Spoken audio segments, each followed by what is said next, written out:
Fine. So in the last session we completed up to this task.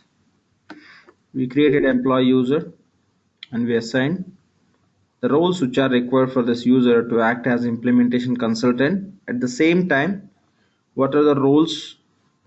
Okay, what are the roles we already created for GL? Also, we assigned the same. Okay, done. Hope everyone can hear me. Let me type the same.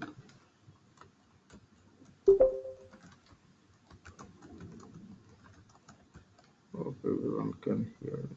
Yes. Fine, done. Okay, fine. Okay, let's get into today's session. So we'll start. Okay, fine. Okay. So we'll start with this setup. What we'll do is we'll create the procurement agent. Okay, when you talk about procurement agent, the procurement agent is equal to buyer. When you compare with EBS, EBS will create the buyer. So when you talk about buyer, basically as per EBS, if you want to process the purchase orders, basically buyer is required. Okay, without buyer setup, you cannot do the process of POs creation. So you will be having some issue with that process when you are creating the purchase orders, where the employee whom you assign, you will be assigning the employee to user. Whatever the employee you assign to the user, if that employee is not classified as a buyer, you cannot do the purchasing PO process.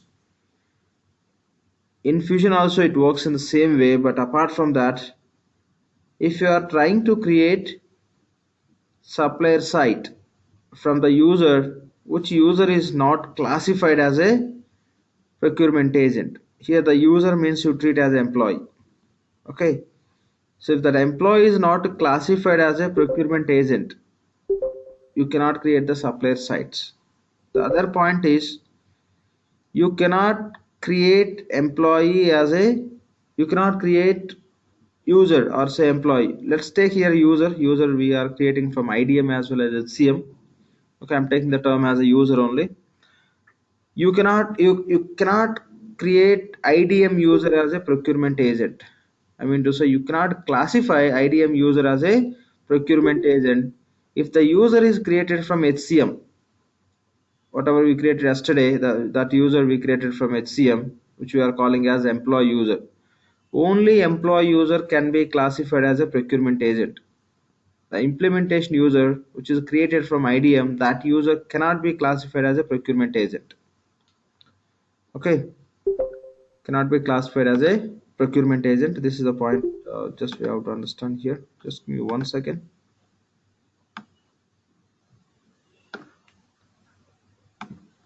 Here we got many people offline and all. There is some issue. 1 second. I'm just removing offline participants. 1 second.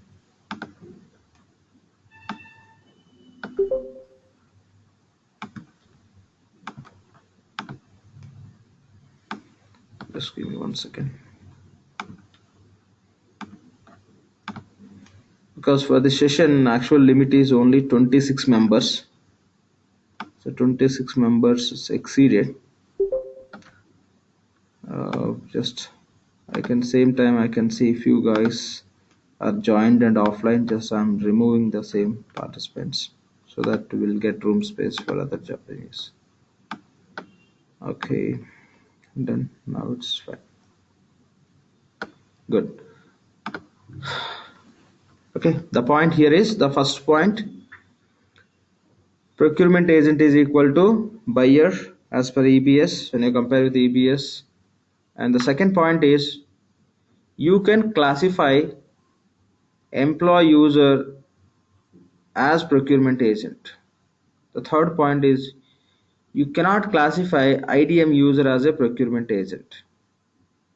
If you create the procurement agent, what is the benefit? What is the advantage in financial process? Means the user which user is classified as a procurement agent. From that user login only you can create the supplier sites. That is the advantage why we are creating the procurement agent. Basically the procurement agent task is related belongs to procurement offering, but since user supplier definition can be shared across procurement as well as financials, accounts payables. For that purpose, even if when you are doing the setups for financials, it's a mandatory you have to create the procurement agent in the system. Okay, this is the point we have to understand when you talk about procurement agent. Just let me go through this chat window. Any questions on this? Sorry, I'm not getting your voice.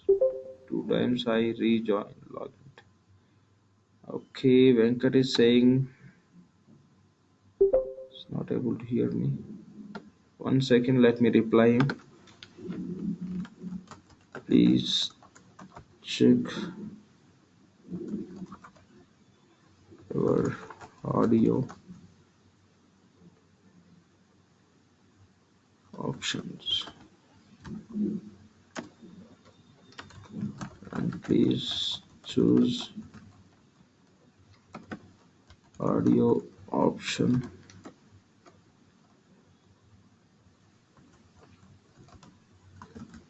as computer. Just 1 second, let me answer him.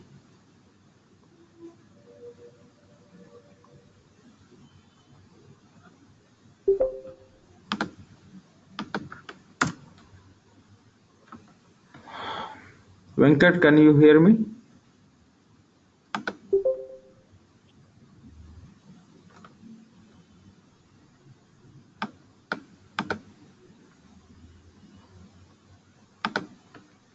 Okay.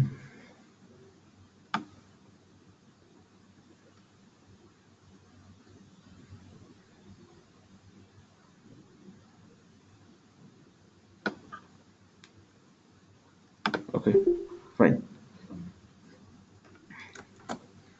So any question on this point?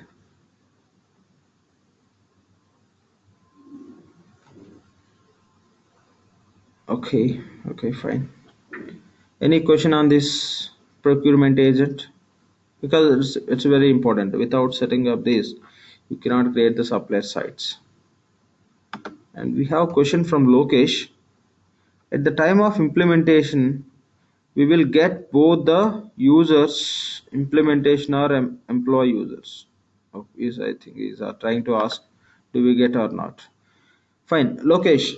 See, when we are doing the implementation, basically, see, all the time we'll get fresh instance that you can name as a test or development or prod, anything you can call, but it would be always fresh where there won't be any vision data within that.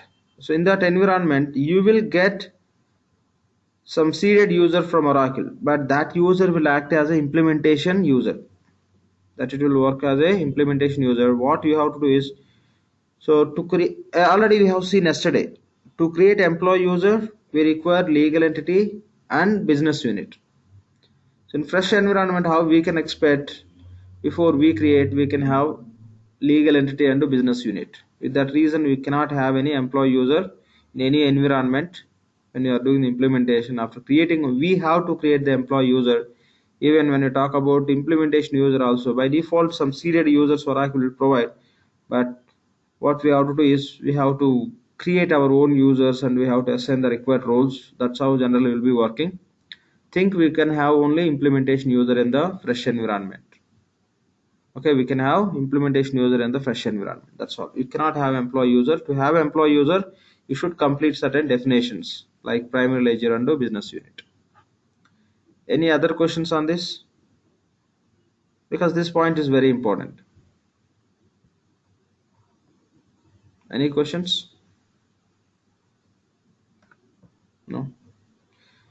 So once again, I'm repeating the point. Employee user only you can convert as a procurement agent. Implementation user you cannot convert. Implementation user means the user which is created from IDM.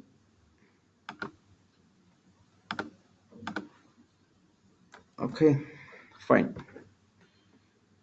Now I will go on to create the procurement agent.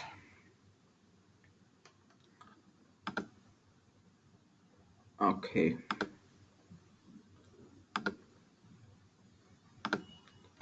So yesterday we created new user called as Fusion US, right? This Fusion US user we created as a employee user. Okay, employee user means we created from HCM. So now we'll go to our project. Sorry. Click on implementation projects. Generally, when you click on overview, our project should get defaulted, right? See here, if you click on that, it won't get defaulted. The reason that project is not assigned to the current user. What are the project we have that is assigned to financials user, right? Now we'll go and do it. We'll just assign our project to current user so that whenever you log in, when we are doing respective activities, it will get defaulted. It will be easy for us to work on it. Otherwise, every time you have to search and you have to go to that project. So our project name is Fusion. Search. Click on the project and change the assignments. It's already this project is assigned to financials. Now we'll go and assign to our current user, Fusion US. Click on edit. Change the assignment. Click on search. Our username is Fusion US.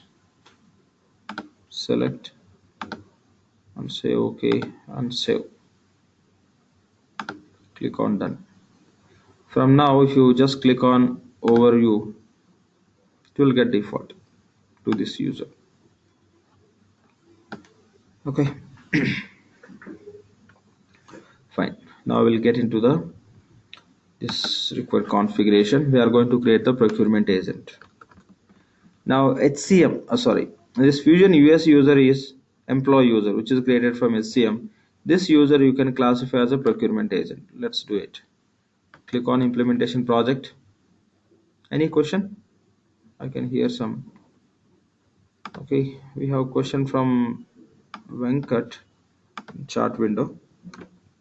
Do we have any advantages with IDM user over HCM user? Nothing, because straight away you cannot create HCM user. For that reason, we have to start working in the instance with the IDM user first, then slowly we'll move into HCM user. There are no additional advantage. Okay, when you talk about advantages, we'll have more advantages with the HCM user. As we discussed, supplier sites can be created by only HCM user. And when you talk about procurement side, certain documents can be created by only HCM user. I mean to say employee user, not by IDM user. That's it. And one more question from Maruti. Can we have assignment to both IDM and HCM user to share the load of project? Both IDM and HCM. See, it's a simple. The project you can assign to any user. There won't be an issue. But when we are working on the project, what you can perform, what you cannot perform, that will be decided based on whether user is IDM or HCM. Say you have 10 users, 5 users created from IDM, 5 users created as a employee users. Now you assign the implementation project to 10 users. You can do that. You can assign the implementation project, I mean to say not entire project level activities. Say for payables configuration, you assign to 10 users. Out of 10, 5 are employee users. Okay, so when you try to create, when these 10 users are trying to create the supplier side, simple example, that's only we can take example for finance when you talk about this point. That is the reason every time I'm referring supplier side only. So when you talk about this 10 users, say these 10 users are going to create supplier site. If they are trying to create supplier sites, system won't accept. How many users it will accept to create the supplier site? Only 5 users. Why? The 5 users are created as a HCM users. Now I can say system may not accept these 5 users to create the supplier site. The reason could be 5 users are HCM users, mean to say employee users, but 5 users might not be classified as a procurement agents. You have 5 employee users, but 5 users are not classified as a procurement agent. Say out of 5, only one user is classified as a procurement agent. Remaining 4 employee users are there in the system as employee users, but until unless you classify employee user as a procurement agent, those users cannot perform the activity called as supplier site creation and assignments. Okay, so that is a point here to understand. And one more question from Maruti saying, I'm asking in the current scenario as both of them have ability to perform the implementation. Okay, you can assign to multiple users as both can perform, but you have to make sure that you are giving the right correct roles. So simple point. If you assign the role called as application implementation consultant and IT security manager, then they'll be able to perform the setups. Okay, if you don't assign these roles, they cannot see the project also. If you don't assign an application implementation consultant role to the user, they cannot see at least project which is there in the system, because they don't get access to FSM, functional setup manager. Okay, so that is a point here to understand. Still, if any point you have to discuss, you can ask me, we'll discuss. Any other questions? Fine. Seems to no question. Okay, now we'll create the procurement agent. So search for procurement agent.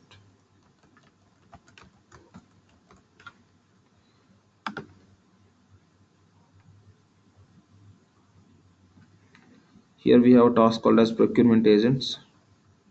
I'm selecting task, manage procurement agents. The same task is available from procurement as well as finance, so you can select from finance and click on go to task icon. You are going to set up procurement agent for which business unit? Select it first. Click on drop down, select value as a select and add. If you want to create the new business unit, you can select this, so it will open the business unit page to create the new. Anyway, we have our business unit. Click on apply and go to task.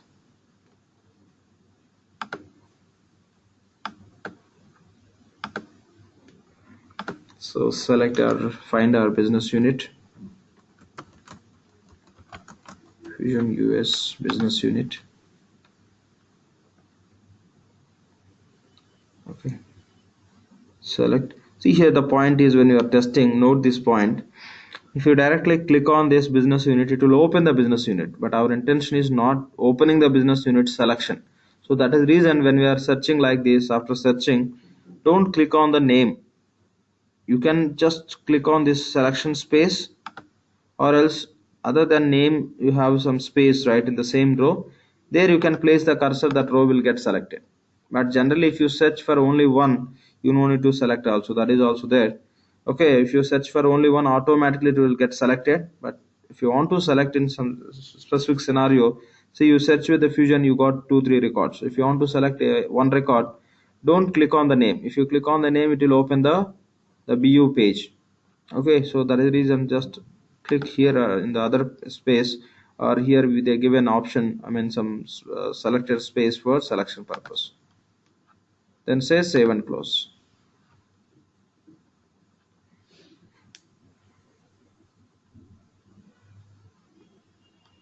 Okay, now we have to classify our employee user as a procurement agent. Click on create. Here we have a create option, click on that.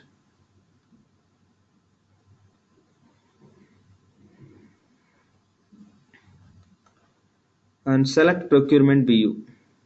What does it mean by procurement BU? It's very simple. We created our business unit.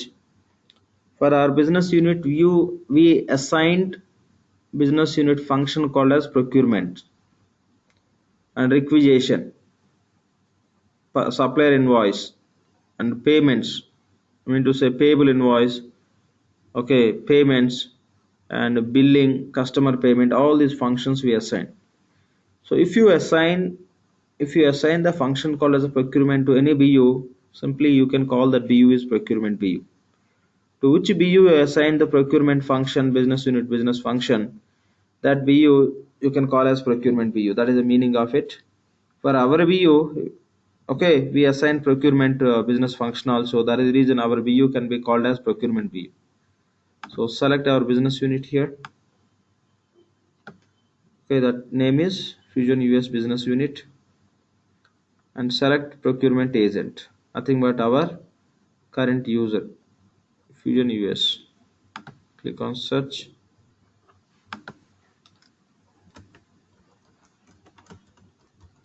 We give a name or login, the same test. Okay, so Fusion US, select, say okay. Now if you search for financials user, you don't find here. Okay, now the other point is default requisition BU. Yes, for our business unit we assign the requisition business function also. If you want to select, you can select as a default requisition BU. Okay, so when this agent or say this buyer is going to perform any document related activities for printing, so this specific agent prepared documents, if you are going to print the selected specific through specific printer, you can set those options. Default printer also you can select. Okay, because in this environment printer is not installed, ignore it, anyway optional.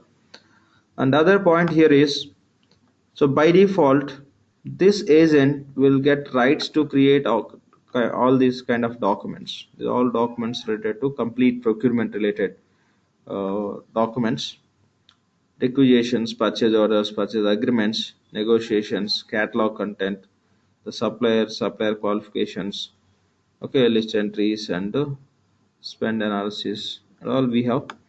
So by default, when you are creating this, when you are giving this access, when you are classifying the user as a procurement agent, all will get enabled. But as per the business requirement, if you want to allow this user to create only purchase orders, you may uncheck all these checkboxes except manage purchase orders. Okay, done. Now the other point is, say you are allowing this this user or say this buyer to create the purchase orders. What level of access you want to give to this user for the documents which are created by other agents? See here, access to other agents documents. Okay, so I have a procurement agent to this current user. For this user, I want to allow, okay, where this user can just view the other procurement agent related documents which are created by other agents. I can set in that way, or else none means no access, modify means, okay, the user will be able to modify, and this means he will get full access. Whatever that user can do, this user also can perform the same. Otherwise just modification. In this case he will get a full privileges. How that user can act against the document, the same can be done by this agent also. So based on the business requirement we'll be setting. When I talk about these functions are purely related to purchasing related. So just for information I'm sharing, that's all. So this is how we have to create the procurement agent. Then say save and close. Sorry. Okay, we completed this task. Then click on done.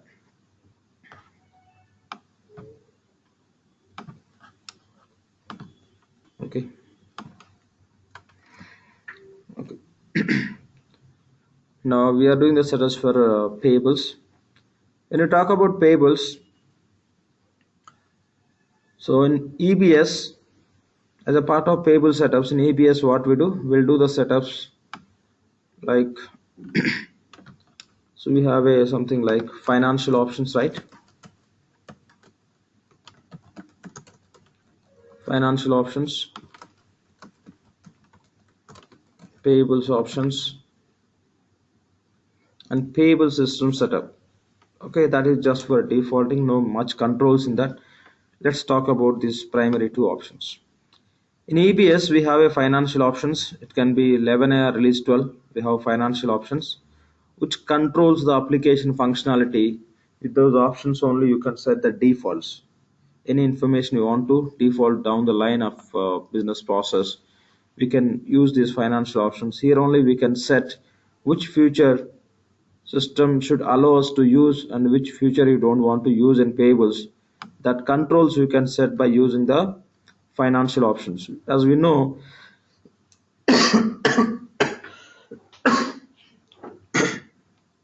I'm sorry.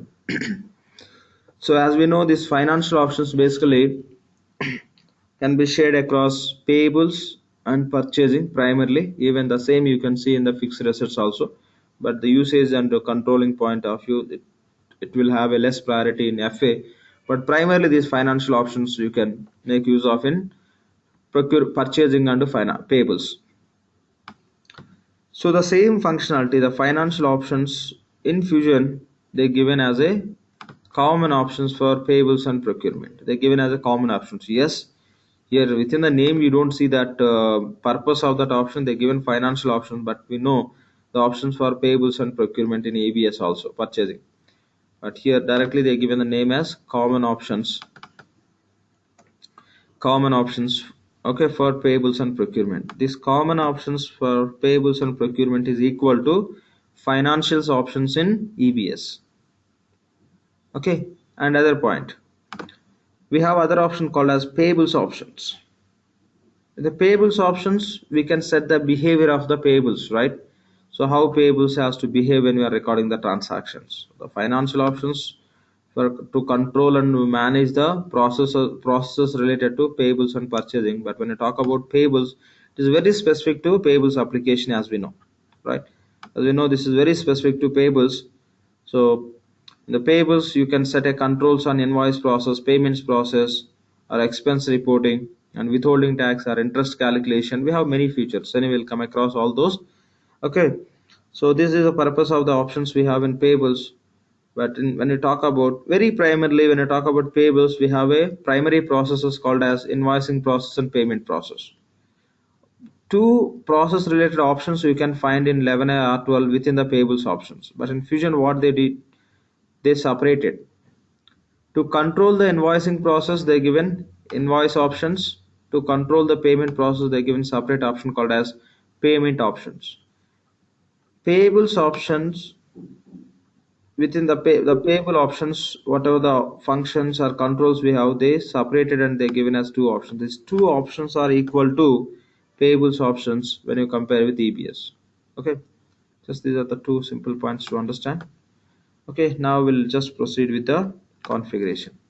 We'll go and do the payables configuration, and to do the payables related configuration we need few accounts which are mandatory when we are doing the financial options in R12, right?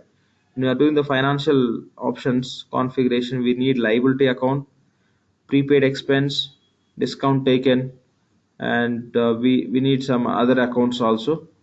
So the same accounts will go and create here. At least a few primary accounts will create. Then we can proceed with our setups. Okay, at least we'll create liability and 2-3 other accounts. The same we can use in the process. We'll just go and add 2-3 accounts in our chart of accounts. Then we can set up the financial, the common options for payables and procurement. Here you can search for chart of accounts. Okay, from next session, what are the setups we do? Relevant accounts I'll keep ready. Okay, offline I'll create and I'll keep it ready instead of spending time for the account values definition in the classes. Anyway, we know very well how to create, but only what are the accounts we require that we need in this environment. For that we'll do that. Okay, okay, fine. So here, or else since in this environment there are some sample value sets Oracle created. So however, in Vision instance, when you're working R12, we have a value set called as operations account value set we can use for our testing. In the same way, here also we have value set. Okay, that value set we can use it. That we'll see, like discuss. We'll proceed and we'll add the accounts, and I'll show you in the next session which value set you can use when you're practicing instead of using creating all the account values. Okay. I'll give you the value set name later. Okay, the tomorrow session I'll be sharing that value set. Even you can go and find that value set, but I'll be sharing tomorrow. For today, what we'll do, just we'll be adding the required accounts, minimum accounts. Go to task called as manage chart of accounts, value set values. So here you can drag.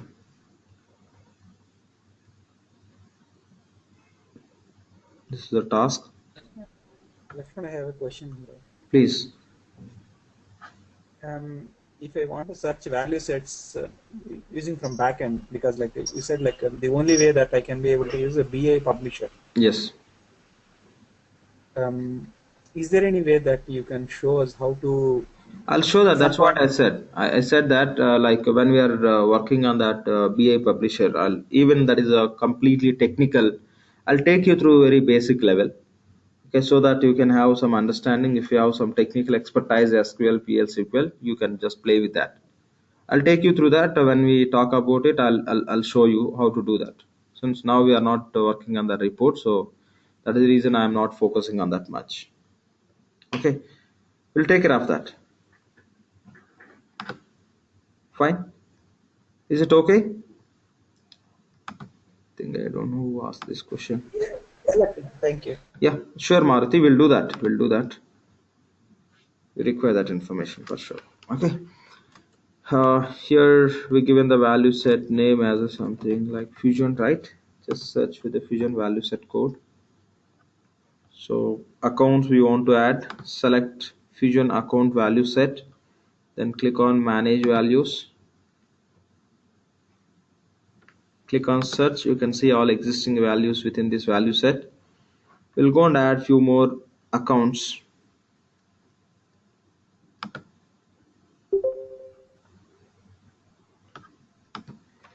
Okay, I'll just give the name as accounts payables. Account type is liability. So save and close.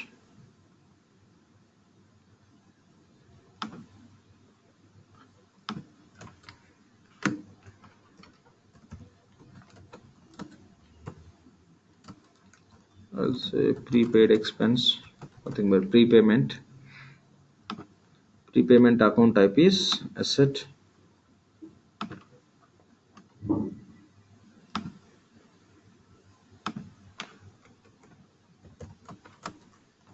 I'll take bills payable.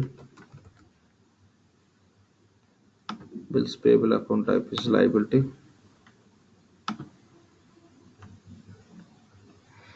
Okay, fine. That's all. Just we can, if some other accounts is required, you can use expense account to fill that setup. Okay, not an issue. Minimum. Sorry, primarily I'm taking the liability account. Okay, done. Now we'll just proceed with that setup. Okay, what is the task here? We have to go with the task called as common options for payables and procurement. Common options for payables and procurement. Here search for the same task. Just for search for common options for payables. Then click on search. Do all these activities within the project. Okay, so manage common options for payables and procurement. Click on this task.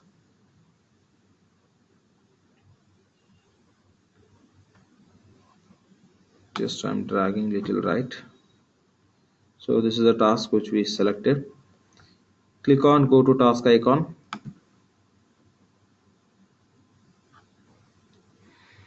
So as we know, this setup works at BU level. Okay, it's a BU specific setup. When we have multiple BUs, we have to perform this for all the BUs.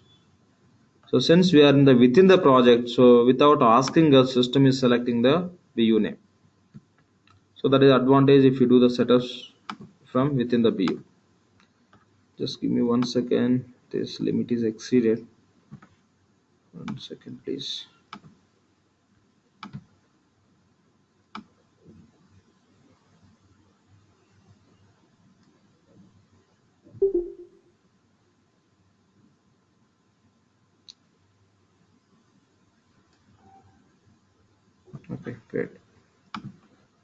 Fine. So now select liability account.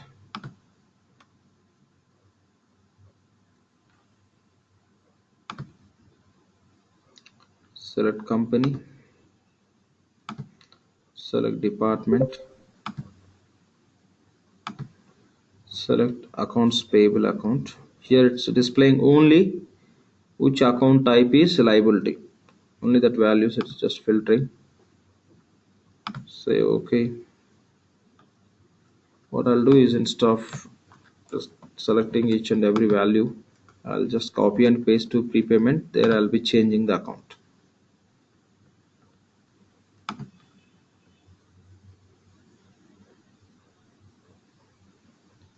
Prepaid expenses.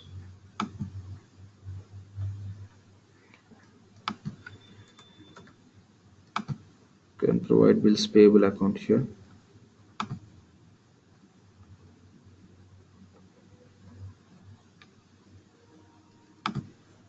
Bills payable. Say okay. And you can just provide all these accounts, conversion rate, variance, gain, and loss accounts also. You can just provide any value, that won't become issue. Discount taken also, because we are not going to just verify these balances very detailed level. It's just we are trying to understand the process and all. You don't need to worry about balances which are hitting to a very proper account or other account, not an issue. But primarily we take in the liability and liability account. That would be more than enough for us. And here also I'm just passing some random code combination. Okay. So in the common options, these are the mandatory fields which you have to set up, and based on the feature which you are going to work accordingly, again just will come to this page and we'll be doing the relevant setups. Okay, just say save and close. Another point, if you notice here in EBS, when we are setting the financial options, okay, we'll be selecting the inventory organization, right? We'll be just mapping the inventory organization with our operating unit in EBS, right? So we'll be selecting, but here it won't work in that way. That can be connected through procurement related setups only. With these common options are equal to financial options in EBS, but in EBS, through financial options you can map your inventory organization with your operating unit. But here all those that kind of activities can be done through this purchasing related setup configuration only, not related to payables. It's not part of these common options. That is the point I'm trying to say. Okay, we're done with the common options. Now we'll set up invoice options and the payment options. Okay, as a mandatory, you don't see anything when you are setting up this, but we'll just go to that page and we'll review. And whenever we need required setup based on the feature which we'll be working on in the system, we'll come back to these functions and we'll do. But before that, let's go on to see that. We'll navigate and we'll open and we'll just have a review and we'll close it, just for process understanding or configuration points. Say payables options. Sorry, invoice options. Okay. See, this is a payable option. You see this, it's not kind of mandatory step which you have to perform.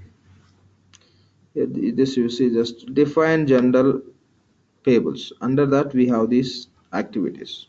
As a like payable or payables option, you are not going to do anything. So the invoice options under payment options will comes under payables options. That's it. So here search for invoice options. The same you can see here, but just search for it. So select task called as, click on manage invoice options, then click on go to task against that. In EBS, okay, let me select, we'll talk about it. Select business unit, click on apply and go to task. Okay, so here you can search for your business unit. So here the name is Fusion.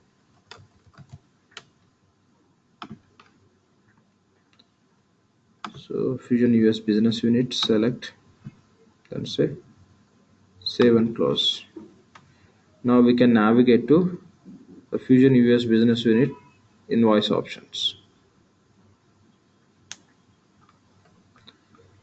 So in EBS when you are doing the setups, as a minimum setup, we have to enable on checkbox called as allow online validation in payable options. I'm talking about R12 payables options. When you talk about R12 payables options, as a minimum setup, you have to enable allow online validation. So that system will allow us to system will allow us to validate the invoices that to specific operating unit. We know like payable options also specific to operating unit in EBS. When you talk about Fusion, yes, this invoice options are specific to business units. Okay, but when you talk about allow online validation, the basically for every business unit allow online validation should get enabled. You may just restrict for specific users by you using the form personalization in EBS. Okay, but ideally that should be enabled for every operating unit in EBS. Because of that reason, in Fusion they completely removed that option. Okay, the allow online validation you no need to enable by default for all the business units. You'll be able to, if you have a permission to create the invoices, definitely you can go and do the validation also. But if you want to remove that validation, that you can do through the function job role definition. The role level you can deselect validation is required for the particular job or role or not. That we can do. That permissions will be discussing when you are creating the custom roles. The simple point here is here you don't need to enable any allow online validations. We don't have here. For every BU directly you can go and do the validation. No control we have in Fusion when you compare with EBS. So here almost all we got the default information. Okay, nothing is mandatory as of now. When we are working on the prepayments or when you are working on approvals or interest invoice concepts, we'll come back to these options and we'll do the required changes. I mean to say enabling required checkboxes or setting some default values, the account code combination or whatever. Okay, so for now nothing is mandatory here. Just say save and close, or you can click on cancel since we didn't do any changes. Now we'll go to the payment options. Click on go to task icon.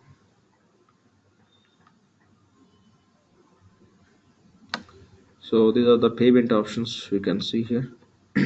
So when you're working on the payment process, we have third-party payments and different other points. At the time we'll just come back to these payment options and we'll do require configuration here, and accordingly we'll be working on the relevant business process or say future. Okay, for now you don't need to just do any setups in this stage in this finance payment options. Say save and close or say cancel. Okay, just I'm trying to give you all the points which are part of configuration. Wherever it's mandatory to set up something or to provide some information, there we are doing. In other cases, just at least we are going to those setup page. Okay, we're done with these three setups: common options, invoice options, and payment options. Fine.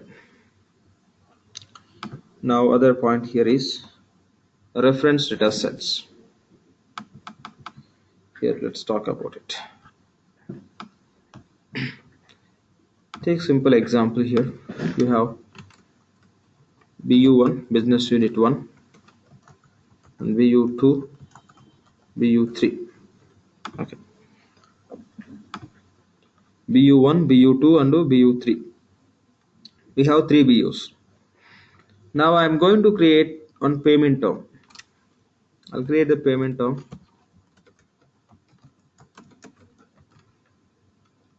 I'll create payment term called as 1. Now what we have to do is this payment term is required in which BU, that we have to decide. Say this payment term I required only in the BU1. If I require this payment term only in the BU1, what I have to do is I have to create one reference data set. what I have to do? I have to create one reference data set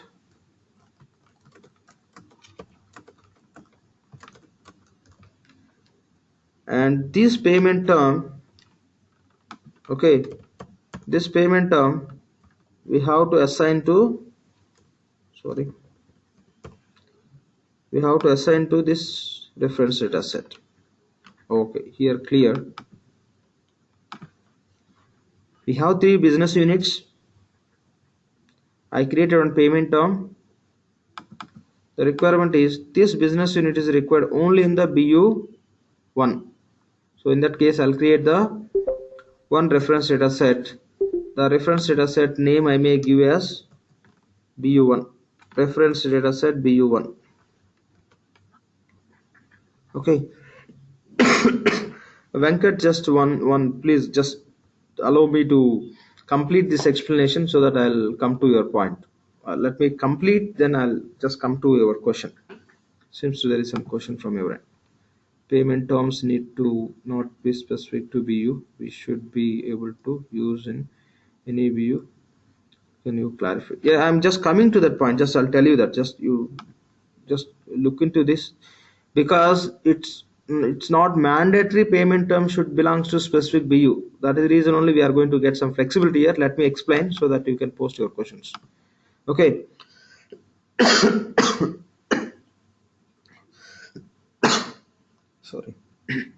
Sorry. So say I have a payment terms. The payment terms I created one payment term. I have 3 BUs. This payment time I want to use only in the BU1. In that case, what I have to do is I have to create a reference data set for BU1. This payment term I have to assign to this reference data set. If I assign this payment term to the specific reference data set which I created for BU1, okay, system cannot understand. Just set a point of you are completing. Finally, this reference data set you have to assign to the BU1, the real definition which you do. Now from this BU1, okay, now from this BU1, if you are going to record any invoices, you can see only this payment term 1. Okay, this is how you can do. Now what I'll do is the other point. I'm creating one payment term. I have 3 business units, but that payment term I need only in the BU1 and BU3 only. Unnecessarily, I don't need that payment term in the BU2. Okay, so in that case, what I'll do, say for example, I'll create payment term called as 2, and I'll create reference data set. Reference data set for BU1 and BU3. After creating, I'll assign this payment term 2 to this reference data set which I created for BU1 and 3. Okay, now if you are trying to create any invoices from BU1 and BU3, you cannot see this payment term. The reason you not yet assigned to BU1 and 3. For that reason, this reference data set you have to assign to whatever BU we created to that BUs. BU1 and so I created this reference data set BU1 and BU3, but I assigned only for BU1. It will be available only in the BU1. The purpose you created for this 2, right? BU1 and 3. In that case, we have to assign to those BU1 and BU3 separately. Then, if you go to this as per current case, if you take this case, I created payment term 1 that I just for that I created reference data set BU1 and I assigned to BU business unit 1. And other point is I created payment term 2. Okay, that for that I created separate reference data set. Okay, separate reference data set for BU1 and BU3 that I assigned to this. Now if I go to this BU1, okay, BU1, I can see by following this rule or this rule, because here I got two reference data sets. Only one reference data set you can assign to one BU. Okay, that is a point we have to understand. So based on these requirements, we have to finalize, okay, for which BU, for which BU you have to assign how many payment terms. Accordingly, you have to create reference data sets, and we will be doing. If you take only this scenario, if you go to BU1 or BU3, you will be able to see only payment term 2. Okay, and if you have a requirement, your requirement is anyway, you don't want to restrict what are the payment terms you are creating. You don't want to restrict across the BUs. You want to allow all the BUs to have a access to what are the payment terms you are creating from anywhere. Okay, any user is going to create the payment terms. Since those are not specific to BU, reason within the payment terms we never specify any accounting information. I mean to say balancing segment information, which should be specific to BU. We're not going to specify the accounting code combination, so there won't be an issue even if you are sharing the payment terms across the BUs. So with that, in that way, every payment term you want to share across all the BUs, in that case what you can do is you can create one reference data set called as common set. You will create the reference data set as a common set. So whatever the payment term you create, you may create as a payment term 1 or payment term 2 or payment term 3. Whatever you create, simply assign to common set. This common set you assign to your BU.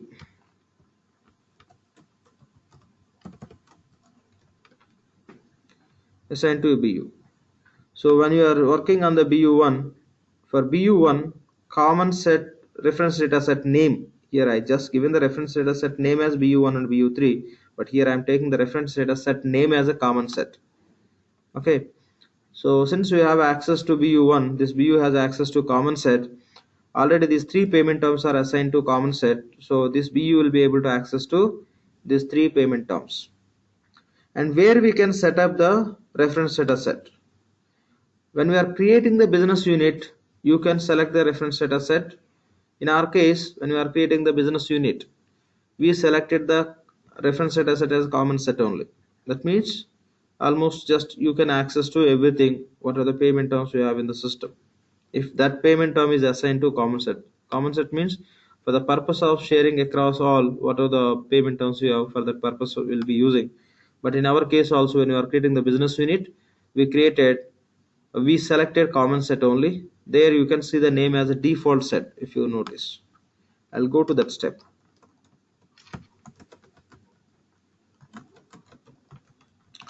Manage business units.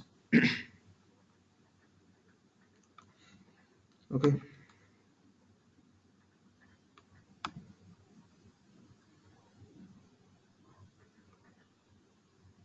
just click on this task. Just go to your business unit.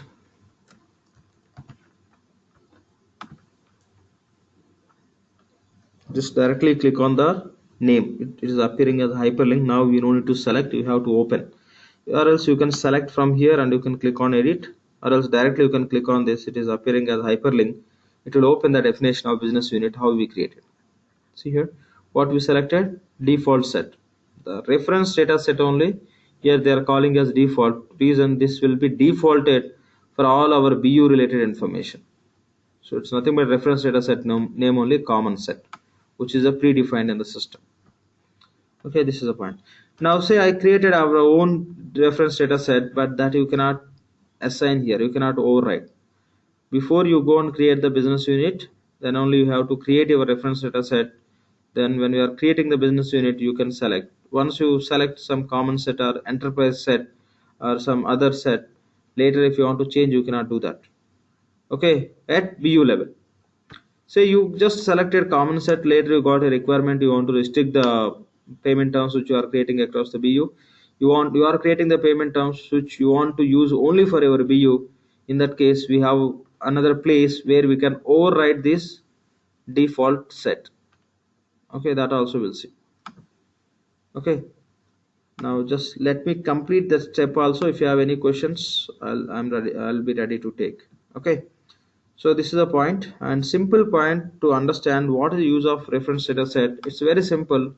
for data sharing, the setup data sharing purpose, you can use the reference data sets. Okay, not only in the payables. Okay, payables very primarily it's applicable for payment terms. When you talk about receivables, transaction types and transaction sources and many other definitions, okay, will falls into this reference data set related concept, whether you want to share the payment terms across the other BUs or not. Okay, say you are creating the transaction types in the receivables. We know the same concept as EBS. So if you are creating the payment terms, sorry, transaction types, the same transaction type, if you want to share with other business unit, accordingly you can create the reference data set and you can give the privileges. We'll see when you are working on receivables. For now, we'll see how this can be used in the payables application. Okay, what I'll do is we'll go and create one reference data set and we'll create one payment term. That payment term will assign to our reference data set. But in the system, even in the fresh environment also, there will be one payment term called as default. There will be few more, but system point of view, what Oracle is doing, when we are doing the basic configuration, okay, system will get defaulted the payment term called as immediate. If you notice here, you can see the same. Say invoice options. If you go to invoice options, manage invoice options.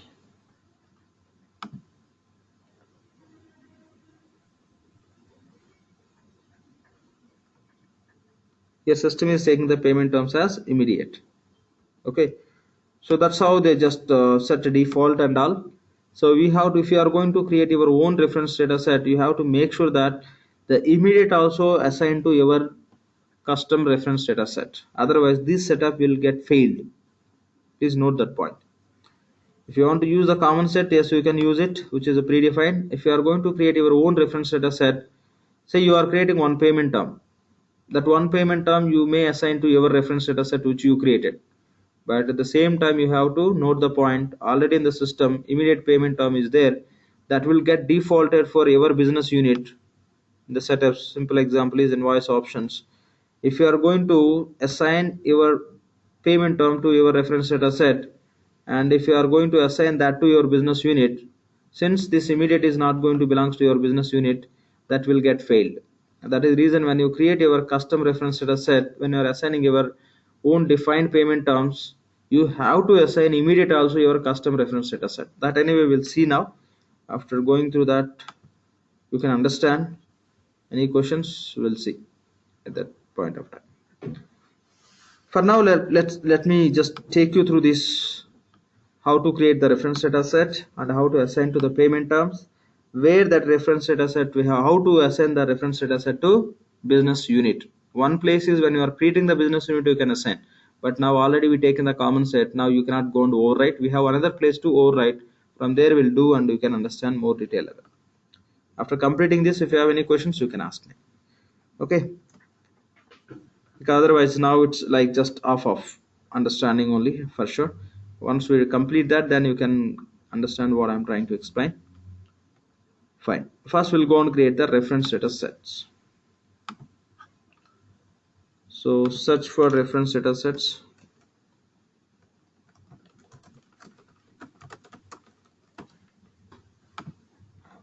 Search for reference data sets. The task name is manage reference data sets. So manage reference data sets, click on go to task icon.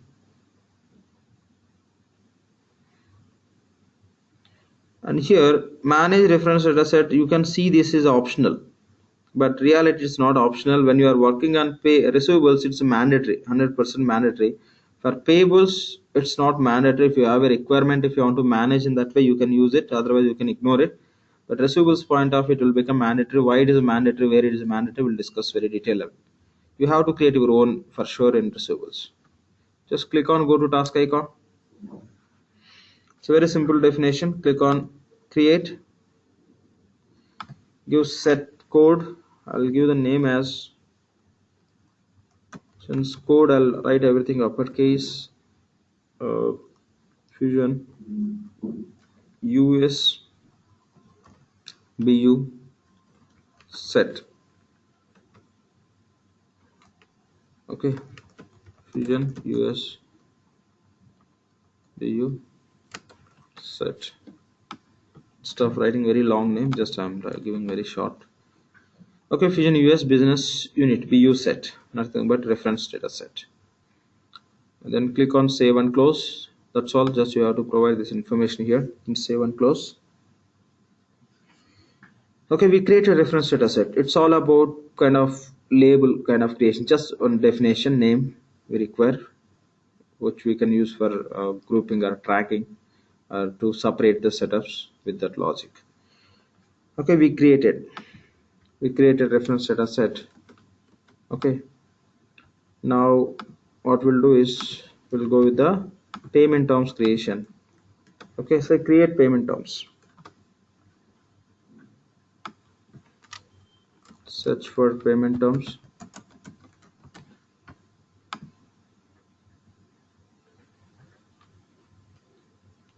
So manage payment terms, then click on go to task icon.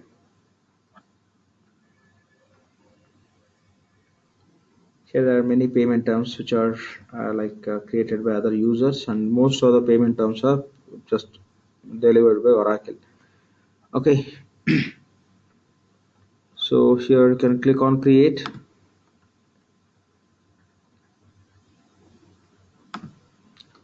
I'll create the payment term as, so just for identification purpose, as we created, I'll give everywhere prefix as Fusion. I'll say net30. We're giving the payment term name as net30, and here you can give installments. Here in this section you can give the discount, and here you can assign the payment term to reference data sets. 3 installments, discounts, and set assignments. Nothing but set is nothing but reference data set. We give in the name, then click on this installments, add row. So we given name itself net30. So say you percentage is 100%. You have to pay within 30 days. If at all you want to specify the discount which is offered by supplier, you can set. See here in EBS, since there is a form, will be having the 3 tabs, 3 levels of discounts we can set. But here, since web page is given this representation, the same row you can see first discount. Here discount percentage and how many days you can set. This is a discount, second discount you can specify in this section, and third discount also you can set up here. Anyway, now I'm not going to set any discount for this. So net 30,000, 100% amount should be paid within 30 days. Done. Now this payment term you want to use in which business unit, that you can decide with the help of reference data set. So here go to assign or set assignments. Click on add row under set assignments. Now we are going to assign this payment term to reference data set.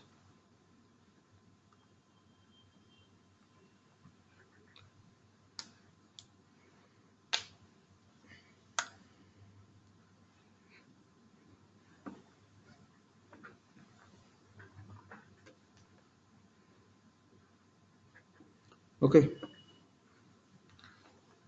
click on this drop down. Here you can find the reference data set whatever we created.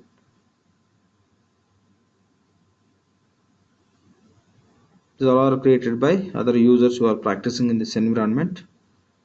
Already we discussed the serial default are only 2. One is enterprise, the other one would be common set.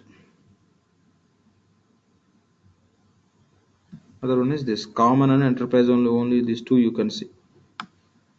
So just by default there won't be any function for this reference data set. How you are going to use, accordingly the system will behave. Okay, now anyway we'll use whatever we created. Fusion US BU set, select it. Okay, this payment term is assigned to this reference data set. If you assign this reference data set to any one of the BU, from that BU you will be able to access to this payment term. And other point very important, when you create your own reference data set, and whatever the payment term you create, that you can assign to your reference data set, and along with that you have to assign Okay, immediate payment term also to your reference data set. Anyway, now here we create and we assign, and here click on this drop down, say like just simply say save and close. We're not going to create another one. The existing one only will be mapping to this. Say save and close. Now here we have that default immediate payment term, which is defaulting in the payable options. If you don't assign this payment term to your reference data set, once you assign your reference data set to your BU, the setup will get failed. For that reason, what you can do is you can select and click on edit, assign this reference data set to your, assign this payment term to your reference data set. This is immediate. Just click on add row.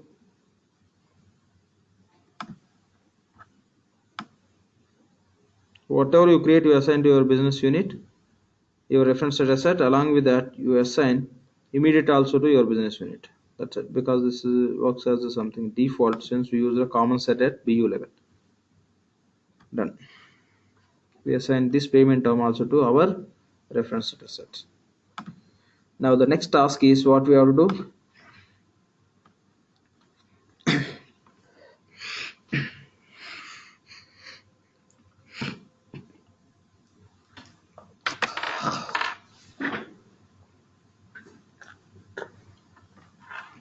Just give me 1 second, please.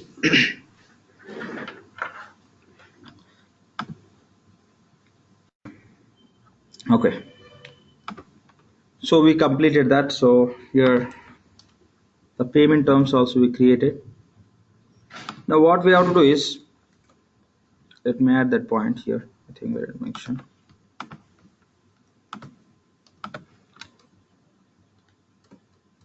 Say assign reference data set. In short, I am writing reference RDS, reference data set, to business unit. Okay, we just created payment terms that we assign to new reference data set. If you are going to assign that payment terms to common set, you don't need to do this setup. Common set is already there at BU level, so your assigning means that BU, that reference data set is already assigned to, so you don't need to do all those. So since we assign to the new custom reference data set which we created, we have to assign that reference data set to our business unit. How to assign, we'll go and see that. That simply you can search with the set assignments, means reference data set assignments.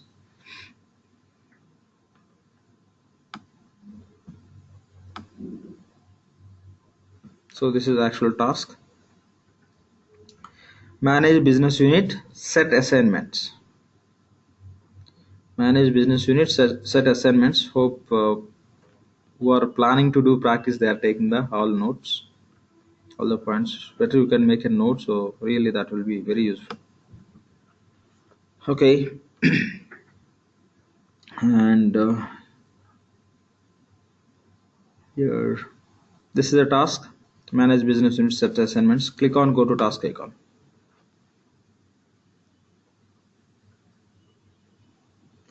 See, at least do one time practice. Don't take please don't take as I'm giving suggestions, but generally, like when you, since we are going through this, at least after attending the classes, minimum one time if you do practice, so that would be really a good experience. Otherwise, just if you are going to attend these classes and if you think anyway these videos are going to be with you, that may not work in expected way. After completing these classes, immediately you can go with one time practice. Then later, anytime in future, whenever you touch it, anyway, it will be like known. Otherwise, it's there will be big huge difference. Okay, just click on go to task icon.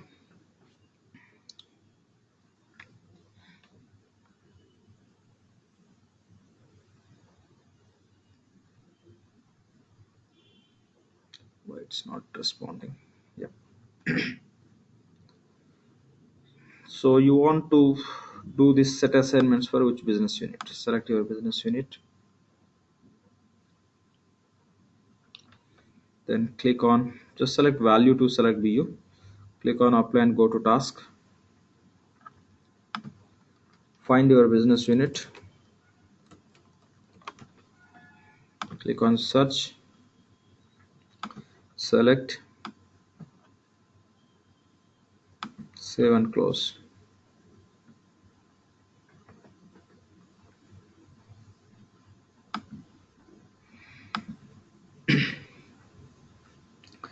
See here, when we are creating the business unit, we given reference data set or default set as a common. The same is applicable, getting applied for all BU specific different reference data objects. Don't think this is only for payables, for all the applications.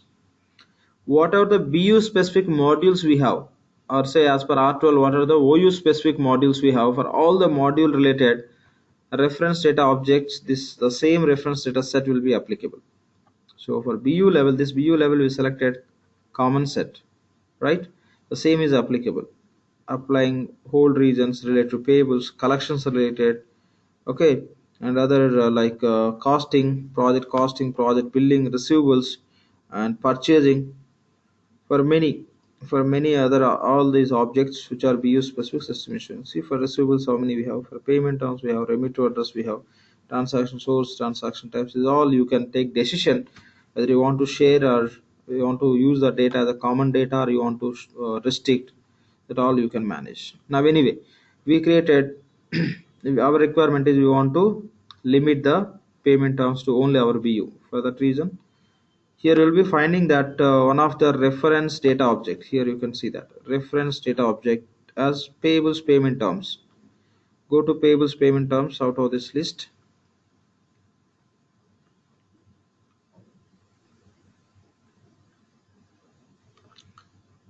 Okay, here we have payables payment terms. So this common which we assigned at BU creation time, but now we want to override. From here you can override directly from BU level, you cannot override. From here you can override. What you can do is click on this drop down, click on search for the reference data set whatever we created, Fusion US BU set, select, say okay. That's all. It's getting defaulted. From now when we are working for this Fusion US business unit, that too for payables, for this reference data set how many payment terms are assigned, only you will be able to access those. You cannot see other payment terms other than which are assigned to this reference data set. This is the point we have to understand. Now you can ask me if you have any questions. If you want to, hi, Lakshman Tanmay this side. Yeah. If we want to assign the payment term to the multiple business unit, how we can do that here? In that case, what we will do is create a reference data set called as common. Already common is available, or else create the reference data set by giving the name as all BUs. Okay. Create one payment term and assign the payment terms to reference data set called as all BUs. That reference data set assigned to Fusion US business unit, and you may have another business unit called as Fusion India business unit assigned to that also in the same process. However, I selected here for Fusion India business unit also I'll be selecting the same. Select for Fusion UK business unit also. Same. For all the business units, we'll be assigning the same reference data set. So whatever the payment term assigned to that reference data set will be available from all the BUs. That's all. If that is the case, anyway, you have common set, you may assign your payment terms to common set so that will be available in all the cases. Instead of doing from here directly common set, we are selecting at BU definition time. So you don't need to go and do the override. If you create one payment term, if you assign to common set is generally selected at BU definition time. It will be automatically available. You don't need to go and assign separately that reference data set. That's it. Okay. Yep. Okay. Thank you. Yep. Thanks. Any other questions on reference data set? Simple point. What is the purpose of reference data set? Means it's all about to share the setup data. Payment terms is setup data, and many other setup data we have. All the data. How you want to share? You want to restrict or you want to share across? And if it is across, again maybe very limited. Maybe for 5 business units or 6, you may have 20 business units. Only for 10 which data, or for other 10 which data. This is how just you can come up with your requirement accordingly. You can define reference data sets, and you can create payment terms. Those you can assign accordingly, and the same reference data set you can override at BU level by using this manage set assignments. Any questions, please? Lakshman, Yep. how this reference data object is related to the feature? It's a feature only they given as a reference data object. That's it. See, payment terms are one of the future and payables, right? Okay, future in the sense this is the one of the definition which will be using in invoice creation. Payment terms you should select when you are creating the invoice. Again, the payables payment terms relate to only payables. Okay, because when we are working on the business process in the system, so the process you can do based on the some setups which you already completed. Based on the setups only information will be available. That information how it should be available for all the BUs or specific BUs, so that can be managed by this reference data sets. Every object will belongs to a specific feature, or it could be some common feature also within the application. Okay, got it. Yeah. Any other questions? Fine, no questions. So let me check this chat window. Okay, we have some few questions here.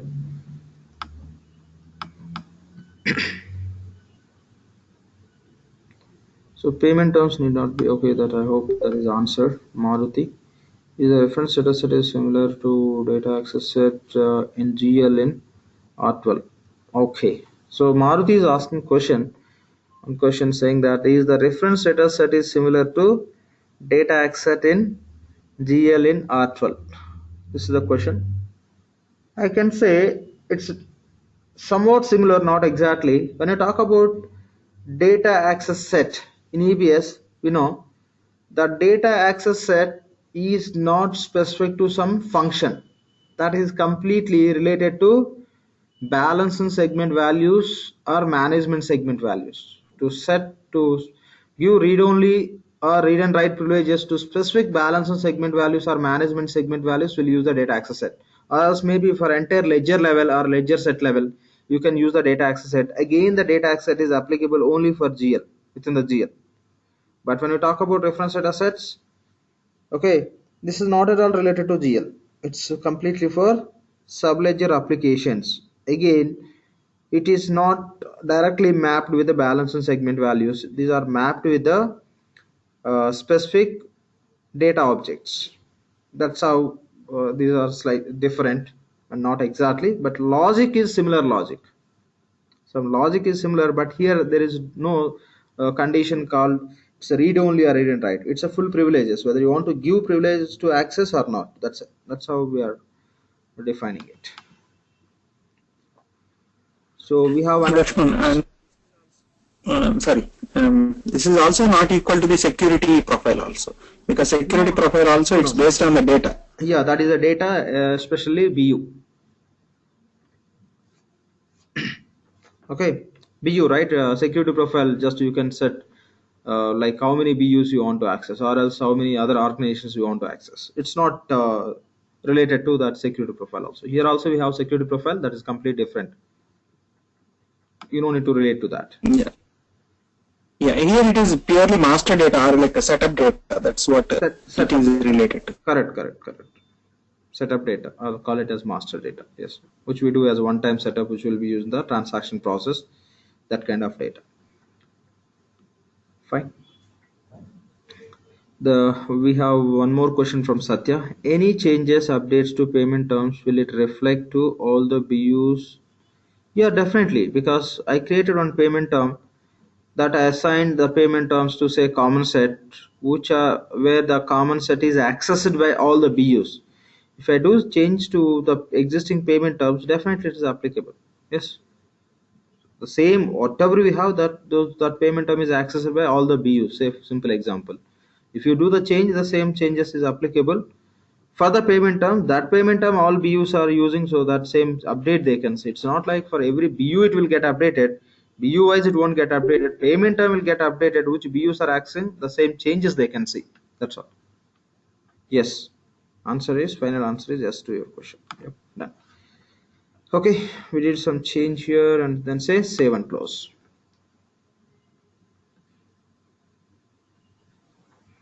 Fine. So this task also we completed. Now just we'll proceed and we'll create the distribution sets.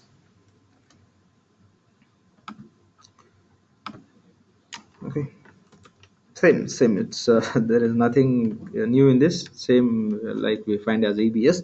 But anyway, for our testing purpose, at least let's go and create one distribution set. So search for distribution sets.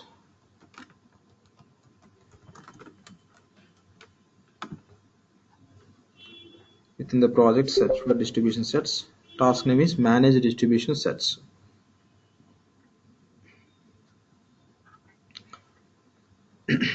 Click on go to task icon.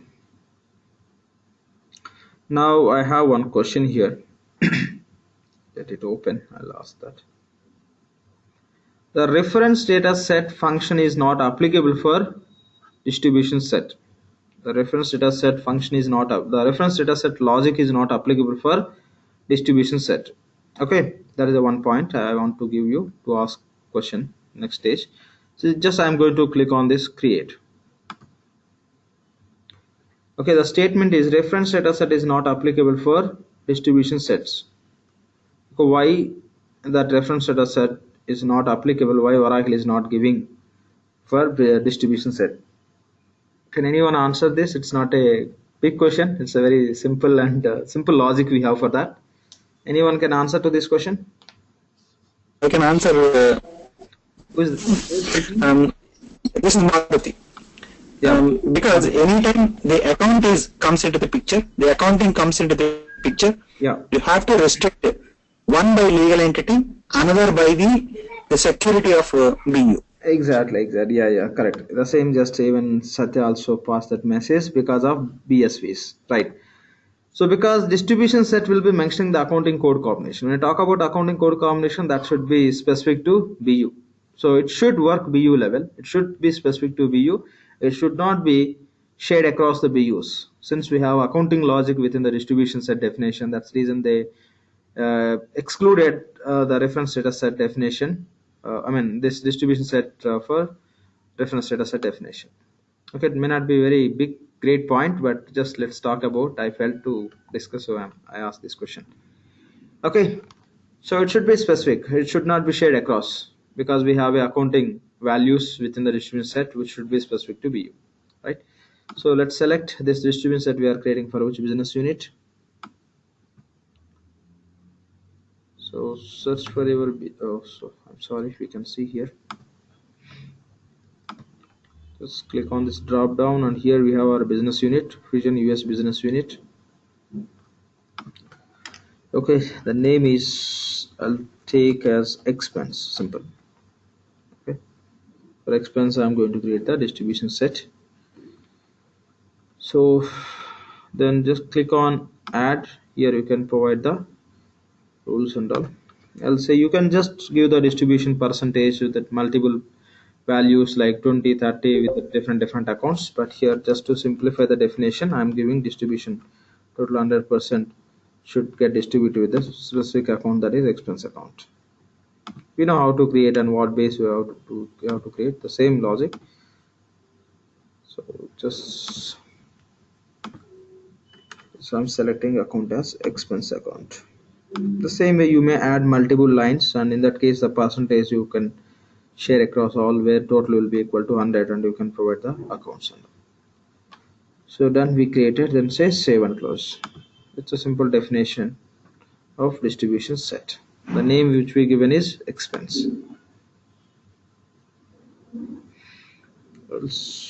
Okay, anyway it's a BU specific. It's not that much mandatory how to prefix with the Fusion.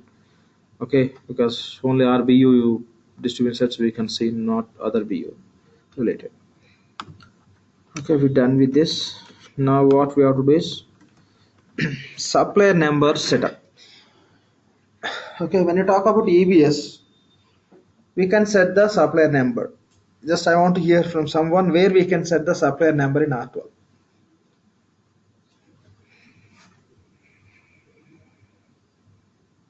This question may be very damn easy question for many people, but just sometimes at least I want to hear from you. Yeah, payable system options. Yeah, generally the actual name is payable system setup.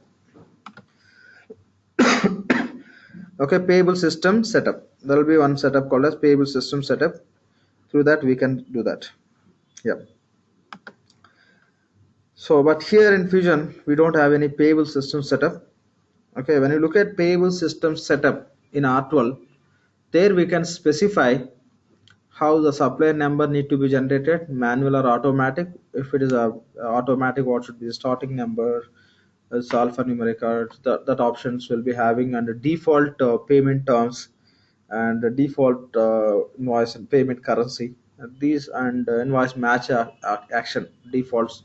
This sort of information you can see in the payable system setup, but that options are no more in Fusion. So if you worked on 11i and release 12, in 11i we don't have that option, right? In 11i what we have financial options. Within the financial options only in 11i you can see supplier number setup and all. But if you notice in the 11i in the financial options we have 7 tabs, and in R12 we have 5 tabs. That means the additional tabs whatever we have in 11i, that they removed and they introduced in release 12 as a payable system setup. Again now in the Fusion, again that they removed, and they just again they centralized, they moved those options to financial and payable, common options for payables and the procurement as well as invoice option related. Again they just moved to these 2 setups only. So you don't see that similar setup here, but they give an option to set the supplier number separate task. Okay, separate task they given. You have to go and set there what should be the starting number when you create the supplier, the preferable number you have to provide. Okay, here again you just, okay, that's how, like, you have to set the number, and accordingly system will be running the sequence. So it's a mandatory. Without setting the supplier number, if you try to create the supplier and all, it won't work at all. Okay, it won't work. So this is the point we have to understand.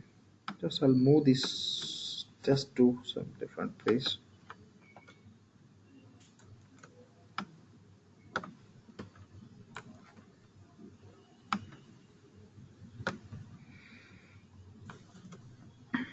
Okay, okay. Fine. So now what we have to do is we'll go and set the supplier number. The actual task here you can find, I think, specify supplier number or numbering, I think. Okay, let's go with this task. I think it should be like specify supplier numbering. We'll go and set the numbering for the supplier. When you create supplier, system will auto generate the supplier number. Say supplier numbering.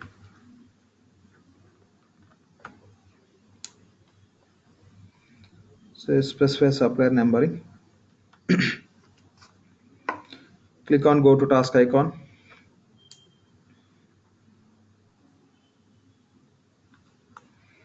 I don't know, today system is expecting 2 clicks.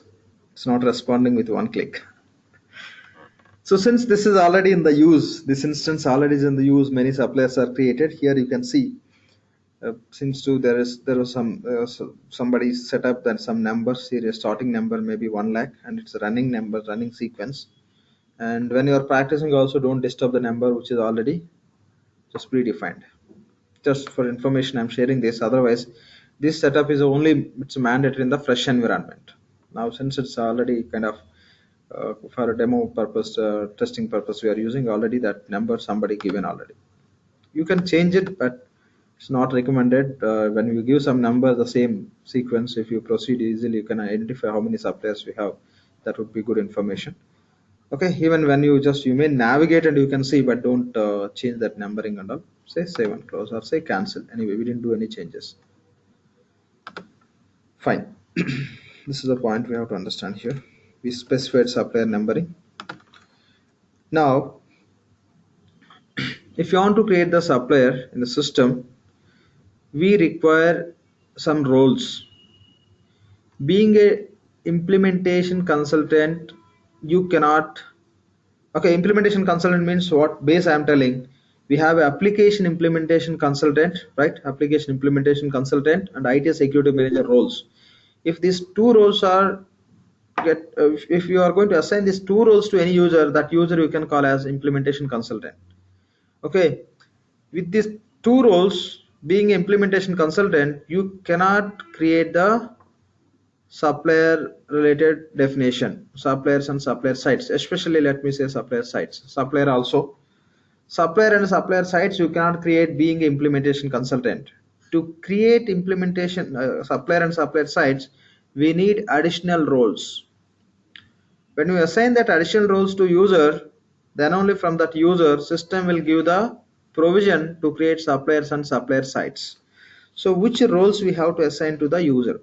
Especially we have one role called as supplier administrator role. Okay, supplier administrator role, that role should be assigned to the user, then only from that user you can create the suppliers and the site definitions and again assignments and everything that we'll see. So directly when you have access to functional setup manager to project, from project you cannot create the suppliers. Okay, so for that reason just we have to assign. Why they didn't give as a part of project? Because that is not just one time setup. Means one time setup means, so supplier is one time only, but it's generally it's ongoing process.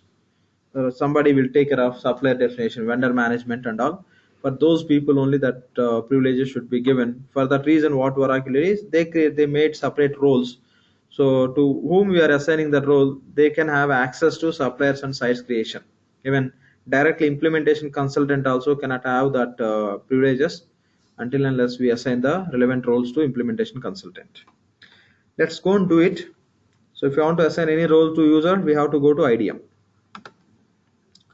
Click on done. Again click on done. We'll just move to the home page of functional setup manager. This is functional setup manager home page. So here we have a task called as manage job roles, right? With this task you can navigate to IDM. If not this task, you can use other task called as create implementation users. This is a task. Ultimately our target is we have to navigate to IDM. For IDM, to navigate to IDM, you can use create implementation users or manage job roles.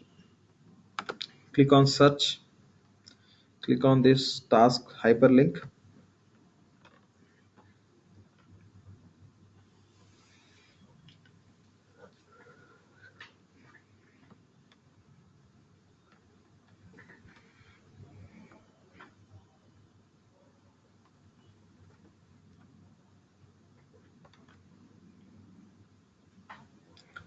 Click on this administration hyperlink.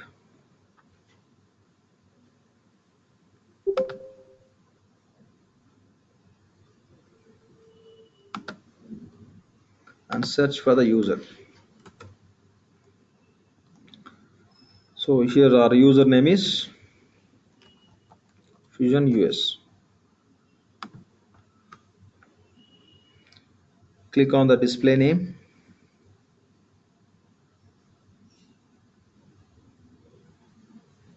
Just it is opening. Go to roles tab. Here for this user, we want to allow this user to access to functions which allows us to create supplier and sites. For that we have a separate role called as supplier administrator role. Okay, that role we have to assign. Just click on assign.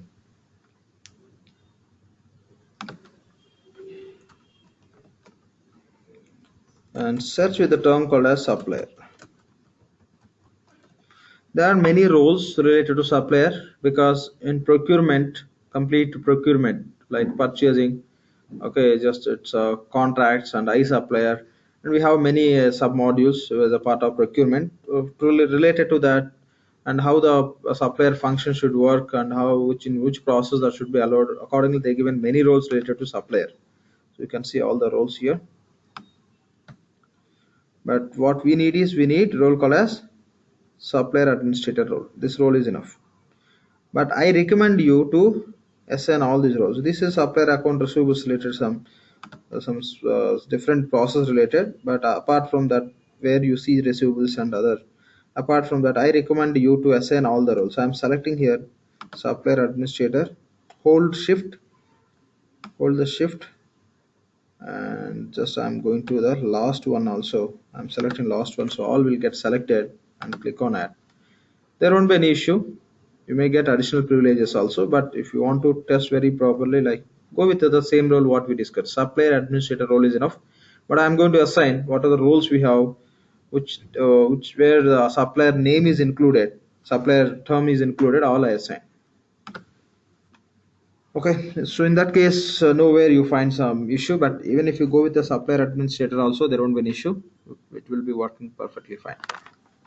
Assign this role. We know after assigning any role to the user, what we have to submit LDAP for role synchronization purpose. Go to navigator, under tools, select task called as scheduled processes.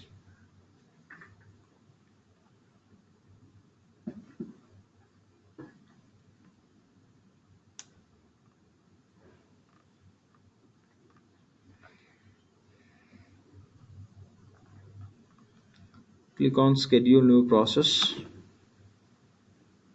Here that search whatever recent programs which you run, that you can filter here, but by default it is selected last 24 hours. That is the reason yesterday whatever we did you may not see here.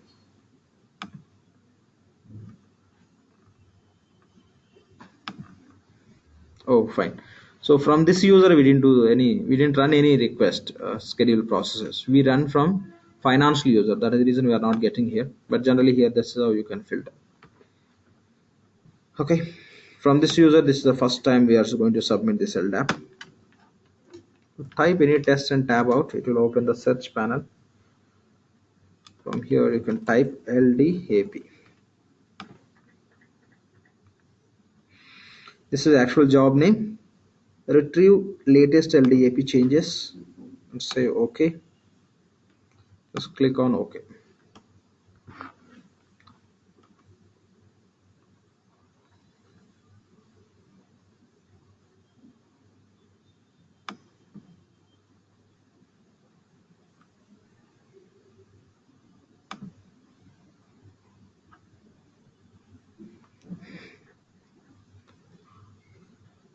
Just click on close.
Okay, take some time.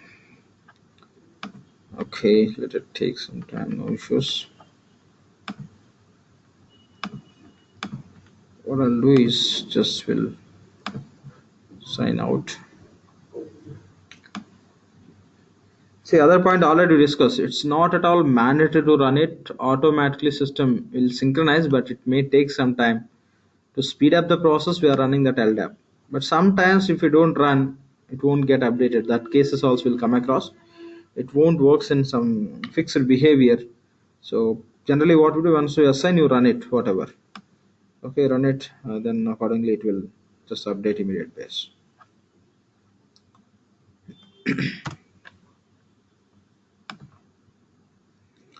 Okay, where the user is, Fusion US and here password.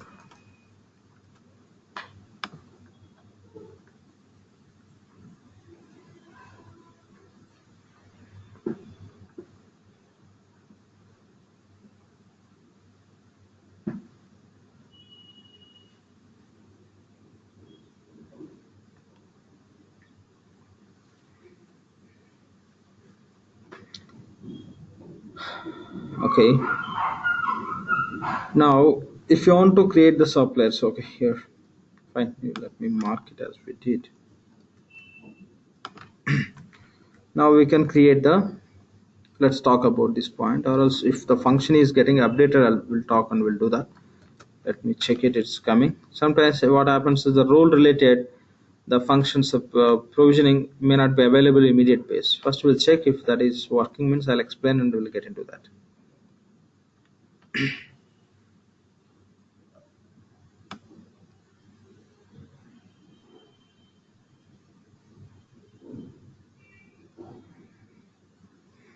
Yep, it's added. So because of that, the suppliers will get added here. In order to take this point, again we'll redo this.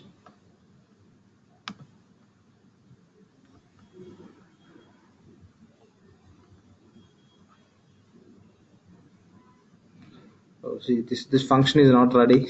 Okay, so okay, this supplier will create after some time because the role is not updated properly. That is the reason whenever you click on that, again it is taking us to home page only. Basically, if you click on this, it has to open the page where you can create or manage the suppliers.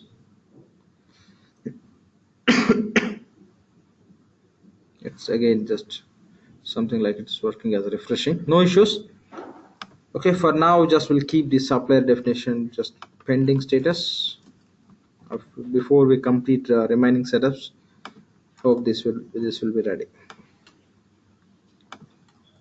Okay, generally when you create supplier in EBS, supplier and site will create. Here we given as address also, there is no big difference and all. We'll discuss. It's very simple.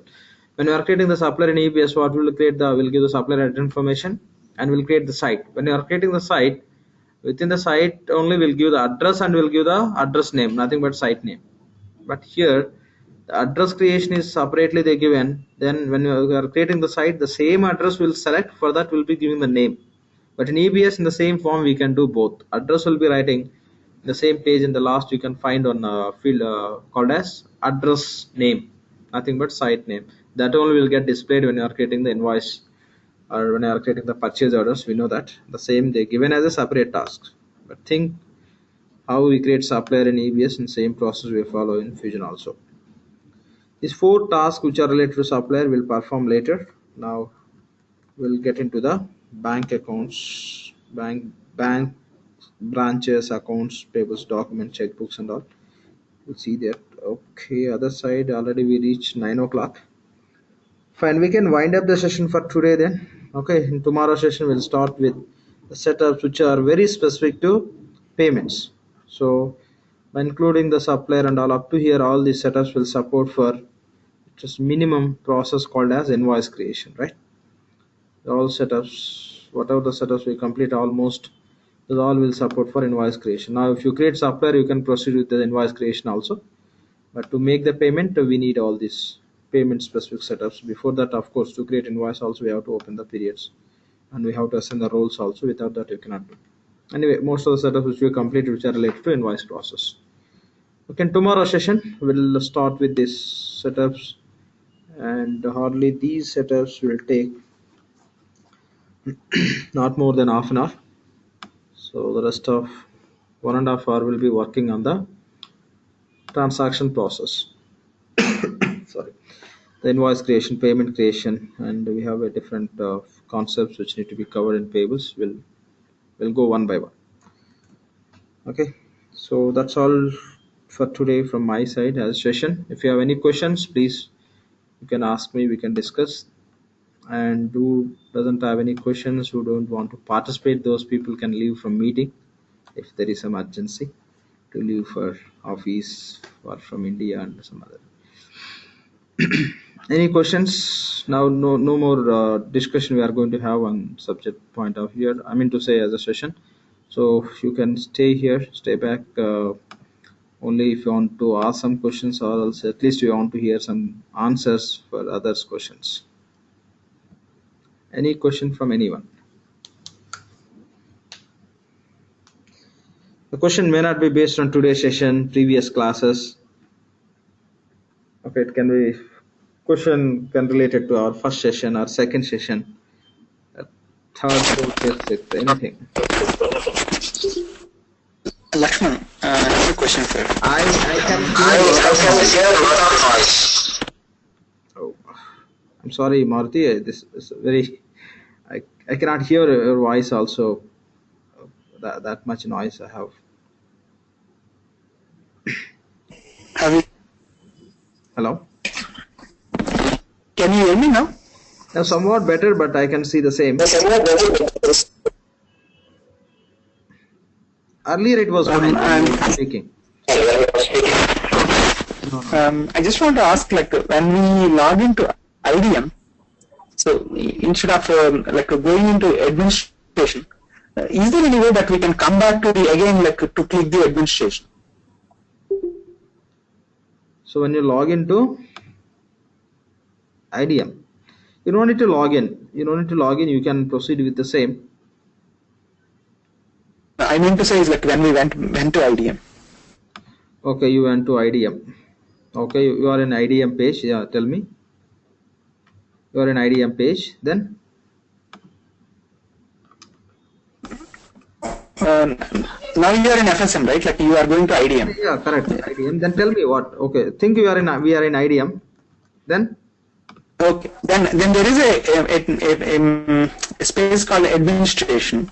Correct. We have administration. That actual administration console. Yeah, we have. Yeah, it Correct. Yeah, tell me. You can proceed with your question.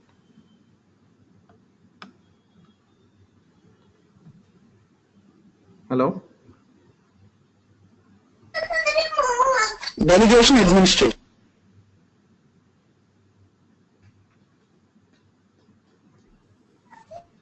So is there any way that I can go back to the IDM main page?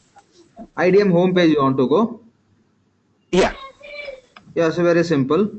When you are in that page, you can sign out.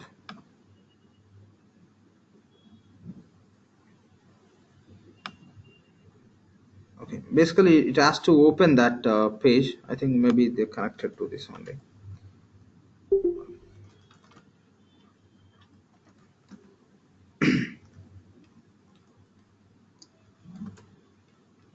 So Fusion US and user something. Basically it has to land an IDM only. Yes, correct. The home page link they are routing to normal page. See, now I connected to IDM directly. You can sign out when you are on this page. If you log in again, you will be connected to IDM only. That's what just now we tested. Generally, because this page now they changed actually. Sorry, IDM page looks a little different. How it looks, just I'll show you.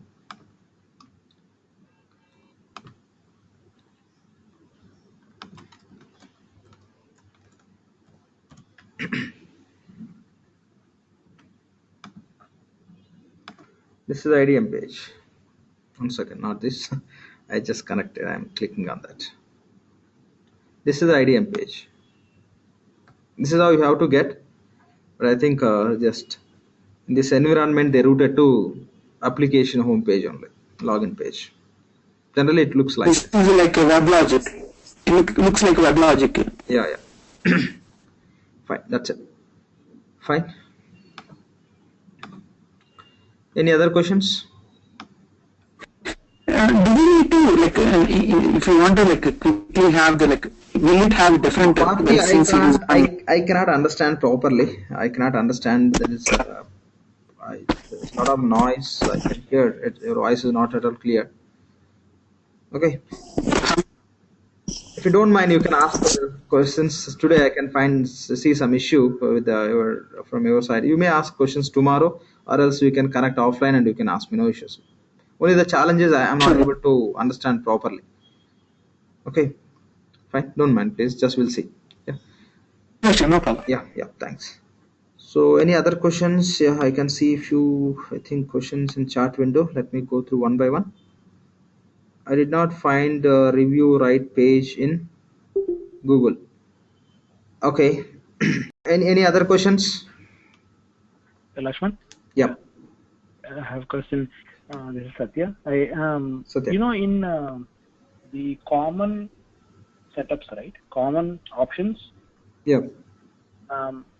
You see the legal entity information Sorry. in the common options, right? Common option setups. Okay. Let me open that.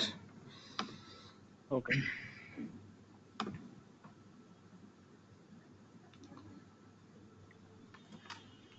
Yeah. Meantime, you can just talk about it. What you are trying to ask.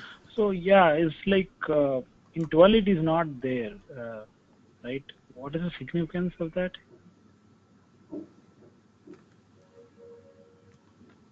Sorry. In 12. Yeah, in 12 we don't select any legal entity information. See, it's simple. Their display is not there. Here, display they are giving. That's it. Just for better information. Okay. But you know, like Tell me. for BU, it can be mapped to multiple legal entities, correct? Sorry. In a single BU can be mapped. That is just single BU simple. can map to Yes. different legal In entities. some scenarios, as you said, in some cases, yes, that will be. But in that case, when you're recording the transaction, we have to override. You can override it. Correct. That is the default one. Well, see, when you are setting the business unit business functions, we assign business unit business functions to BU. That level, we assigned our primary ledger to BU. Along with that primary ledger, we are selecting our system is by default system will take, or else you can set one BU LE as a default, but it's not a fixed. Okay, default. That is getting defaulted, and when you're recording the transaction, you can override as per your requirement. That is possible. I think for this purpose, we It's don't go to possible, that. but why that option is there? I'm just Come on. That's what I'm saying. Just for display purpose, they given which is the default. I want to know my default legal entity. Where I have to go? I have to go to the setup, right? But I don't want to go there. There should be some information display. Just for since that is a mapping is done, the display field they are providing. If they are not providing, anyway, the mapping is not going to get disturbed. You cannot see the display field they didn't give in R12. Here they are giving that. Concept remains same, right? Concept remains same. Okay, but just the display they hidden there, they are here display. okay. Okay. Any other questions? Let me see in the chat window. I can see somebody.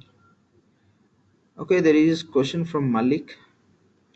Hi, this is Malik. Will you be show some related reports for AP? Yes, for sure, Malik. We'll see that. First, we'll go through this transaction. Once we go through the transaction, some data will be transaction data will be generated. Then we'll go through that reporting also. We'll see. If you look into course content, we promised we'll show you how to prepare the OTBA reports, and BA reports also I'll touch very basic because that's purely technical, but I'll give you the understanding. I'll take you through that. We'll discuss about what is the difference between OTBA report and BA reports, how those are different, how to prepare, and how to identify these all points. Apart from that, what are the standard reports we have? I'll show you the process, how to run it. It's how easy that is, how what are the different output formats. That's a simple point. Okay, we'll go through that. Definitely we should touch reports also. We'll do that. And it's not showing. Maybe okay Malik. Okay, fine. Any other questions from anyone?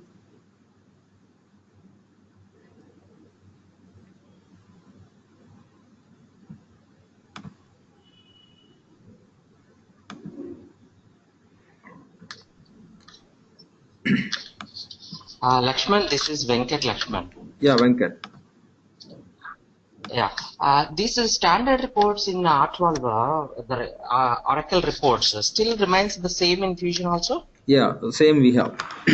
Same we have, but they're given different platforms. On the different BI platform, you can run the reports where you will have a great flexibility of managing that and just running or managing respectively. Yes, same we have. Simple point answer is same. Yes, we have.